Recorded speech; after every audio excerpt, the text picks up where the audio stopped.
The rain fell like unspoken tears that night, soft, endless, and strangely comforting.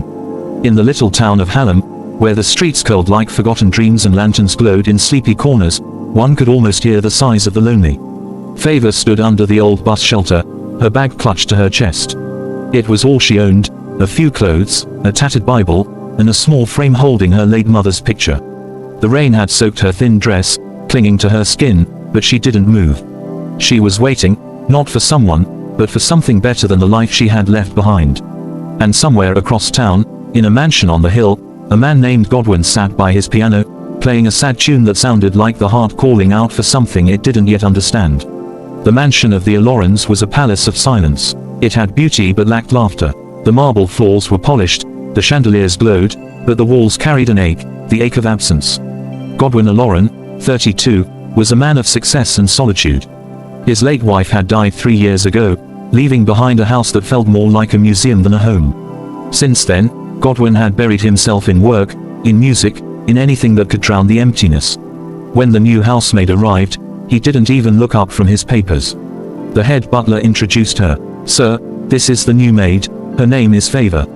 Godwin only nodded. "Tell her to start in the east wing, and make sure she understands the rules." The butler turned to Favor. "No talking unless spoken to. No entering the study. Meals are served at 6. Do your work, keep quiet." Favor nodded. "Yes, sir." And that was how it began, quietly, like the first note of a song that would later break every heart.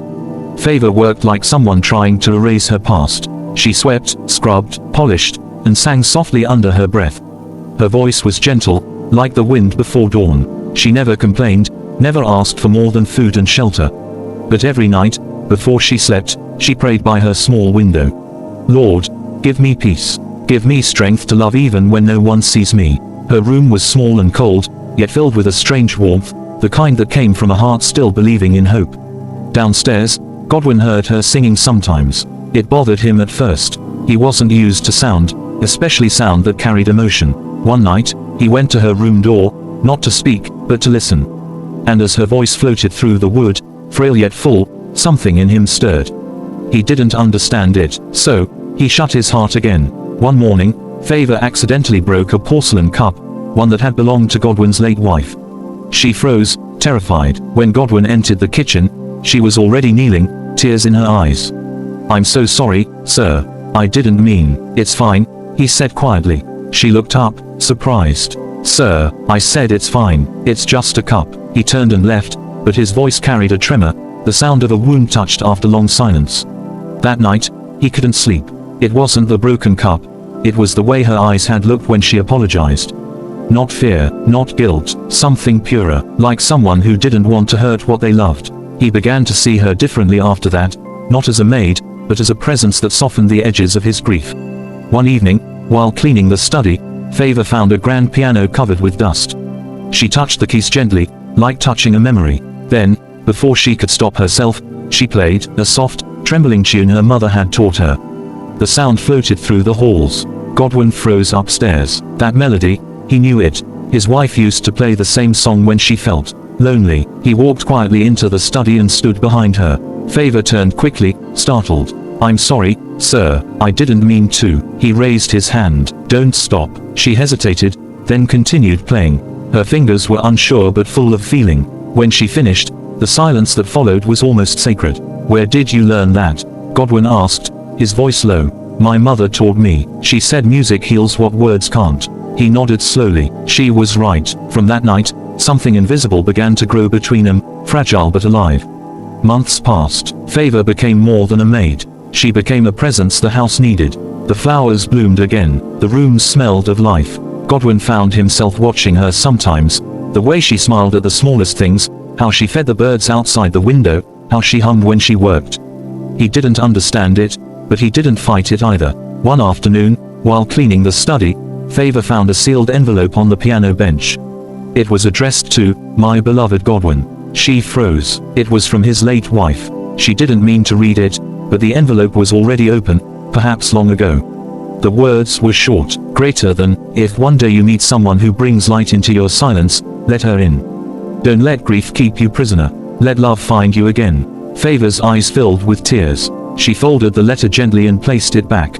That night, when she prayed, her voice broke. Lord, if I am that light, give me courage to shine softly. If I am not, let me fade quietly.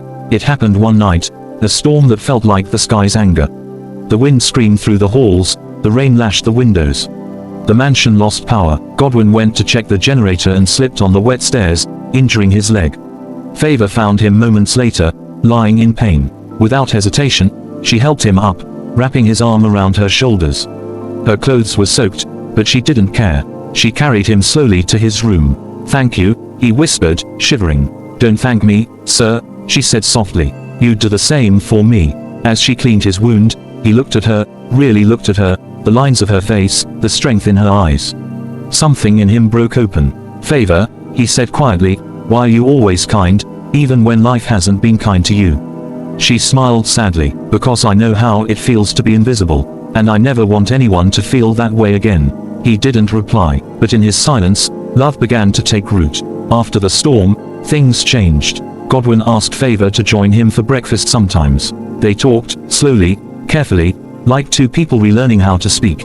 She told him about her past, how she lost her parents young, how she worked in homes where no one remembered her name. He listened, not with pity, but with reverence. You have a strong heart, he said one morning. She laughed softly. A heart that's been broken too many times. Broken hearts still beat, he replied. Sometimes, even stronger. They began tending the garden together. It was the first time in years that Godwin's laughter echoed through the house.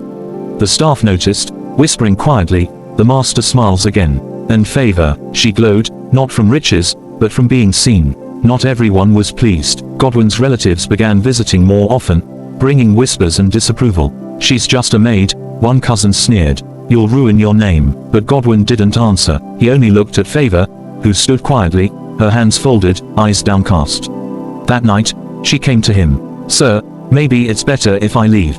I don't want to cause trouble. He turned sharply. Don't ever say that. This house was dead before you came. You brought it back to life. Her eyes glistened. But people will talk. Let them, he said firmly.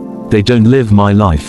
For the first time, she saw tears in his eyes. Favor, he said softly, don't leave. Please. And that night, as thunder rolled again in the distance, two broken souls silently found courage to hold on. Just when happiness seemed near, fate tested them.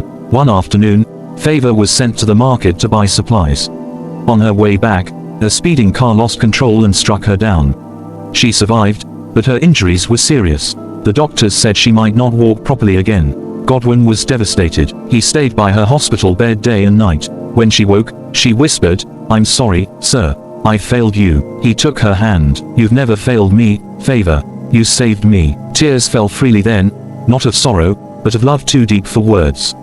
He leaned close and said, when you're well again, I have something to ask you. She smiled weakly. What is it? You'll know when the time is right. Weeks passed. Favor fought her pain bravely. She learned to walk again, slowly, painfully. Godwin was always there, guiding, encouraging, loving without saying the word. The day she finally took her first unaided step, he clapped like a child. You did it, she laughed, crying at the same time. I almost gave up, but you didn't, he said. You never do. That evening, he took her to the garden, the one they had planted together. The roses were in bloom, glowing under the sunset. He turned to her, his eyes full of emotion. Favor, do you remember what my wife wrote in that letter? She nodded. Yes, she told me to let love find me again. I think it already has. Her lips parted, but no words came. He went down on one knee. Favor, will you marry me? Her tears fell like the first rain after a drought. She nodded, whispering, yes. 1,000 times, yes. The wedding was small, intimate, and filled with sunlight. The house that once held sorrow now echoed with laughter. The staff cheered, the flowers bloomed brighter, and the piano played again, this time, a song of joy. Favor walked down the aisle in a simple white dress, her heart trembling.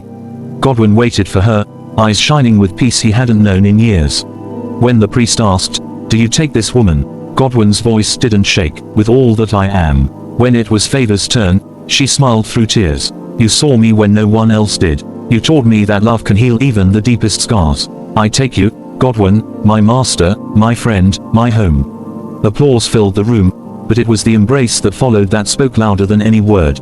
Married life wasn't perfect, but it was real. Favor and Godwin faced challenges, whispers, judgments, memories, but they faced them together.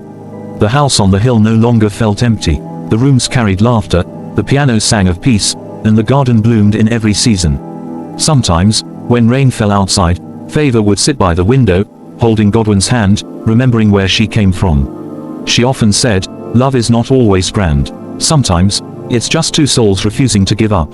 And he would answer, "You were never just a maid. You were always the melody I was waiting to hear." Years later, when visitors came to the Aloran home, they saw a woman in the garden, teaching children to plant flowers. She laughed easily, her eyes bright. Few knew she once came there as a housemaid. Inside, Godwin sat at the piano, playing softly. Every note carried gratitude, for love that healed, for pain that shaped, for the power of embrace that turned strangers into soulmates.